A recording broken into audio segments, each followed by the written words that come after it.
Shalom frères et sœurs dans le Seigneur, je vous salue tous au nom précieux, au nom glorieux, au nom miraculeux de notre Seigneur Sauveur Jésus-Christ. Amen. La Bible dit, exhortez-vous les uns les autres. Aujourd'hui, nous avons une exhortation très profonde et c'est pour encourager une personne, également aussi pour amener une personne à la connaissance de ce que le Christ a accompli pour nous à la croix du Calvaire.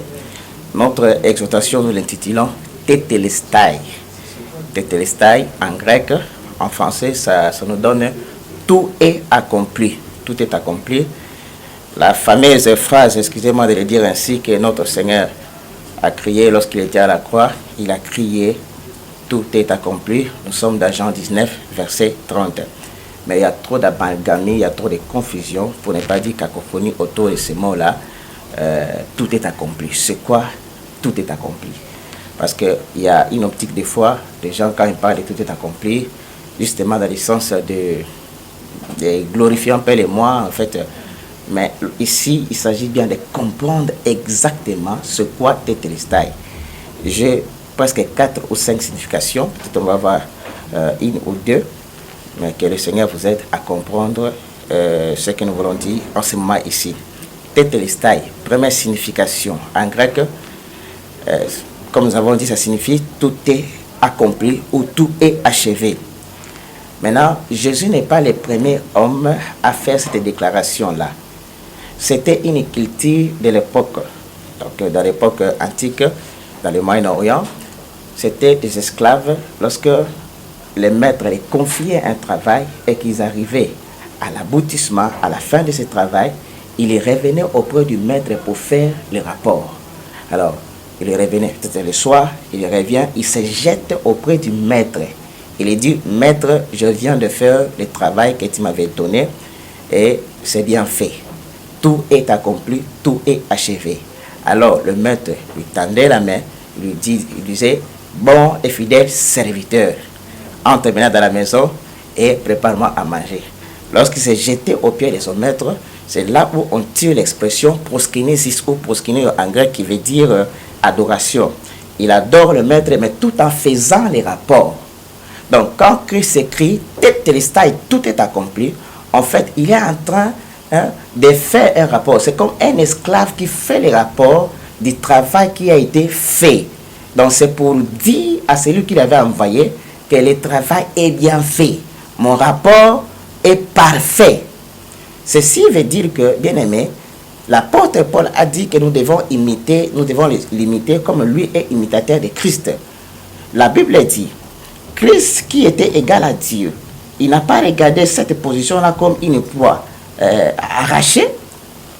J'ai lisé dans Philippiens, donc verset 2, je commence à partir du 5e verset. Ayez en vous les sentiments qui étaient en Christ Jésus, lesquels existant en forme de Dieu, n'a point regardé comme une proie arrachée d'être égal avec Dieu, mais s'est dépouillé lui-même en prenant une forme de serviteur. Serviteur en grec veut dire doulos, veut dire esclave, devenant semblable aux hommes. Donc Christ est rabaissé, il s'est fait esclave, voyez, n'est-ce pas? Ainsi donc nous aussi, nous devons avoir cette pensée-là. Nous sommes des esclaves. Lorsqu'on te confie une tâche, tu dois te rendre compte, un jour tu rendras compte devant le Seigneur. Et par exemple, dans les cas de politique, nous avons, n'est-ce pas, au sein de nos institutions, par exemple le Parlement, vous avez des députés, des sénateurs, qui au bout, c'est-à-dire après les 5 ans de quinquennat, ils auront à rendre compte devant les peuples souverains, tout comme les chefs de l'État, ainsi de suite. Donc, ceci nous amène quand même à réfléchir sur la gestion de ce qu'on nous confie. À la fin, il y a un rapport à faire, parce que même notre Seigneur Jésus lui-même a fait les rapports. Quand il a crié, tout est accompli. Et ce rapport-là, c'était un rapport parfait. Ce qui veut dire qu'il n'y a rien ajouté dans l'œuvre de Christ.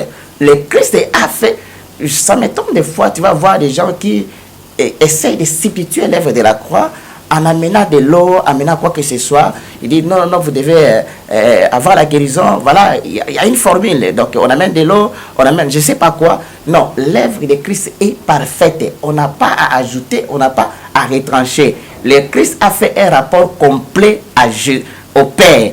Donc lui qui disait toujours que il ne fait rien sans avoir, en fait, au préalable, avoir fait son père. Donc, il obéissait. Le Christ s'est fait esclave pour que, en fait, qu'il accomplisse le travail qui a été confié par le Père. Bien-aimé, toi qui es en train de nous suivre maintenant, sache-le que tu auras un compte à rendre. Même pas devant les hommes, mais aussi devant Dieu, tu rendras compte. Alors, tâche bien de faire ton travail. Tâche bien de bien le faire, parce que un jour tu auras des comptes. Vous savez, quand Christ a dit tout est accompli, également lorsque Dieu créait les cieux et la terre, à chaque fois qu'il créait quelque chose, à la fin des comptes, il disait tout est accompli. Il disait c'était bon. C'était en fait une auto-évaluation. En fait, Dieu se faisait rapport à lui-même. Malheureusement, nous, particulièrement nous, Africains, on n'a pas cette conscience-là. Donc, on fait le travail, on ne sait pas qu'après, que nous aurons des comptes à rendre devant Dieu et devant les générations qui viendront après. Je voudrais que tu fasses bien ton travail et qu'à la fin, que tu crées tes télestailles, tout est accompli. Que Dieu te bénisse, toi qui nous as suivis en ce moment ici. Le Dieu d'Abraham, le Dieu d'Alliance, Jésus-Christ, notre Seigneur et Sauveur, il est Seigneur, il est Dieu, qui te bénisse abondamment au nom de Jésus-Christ.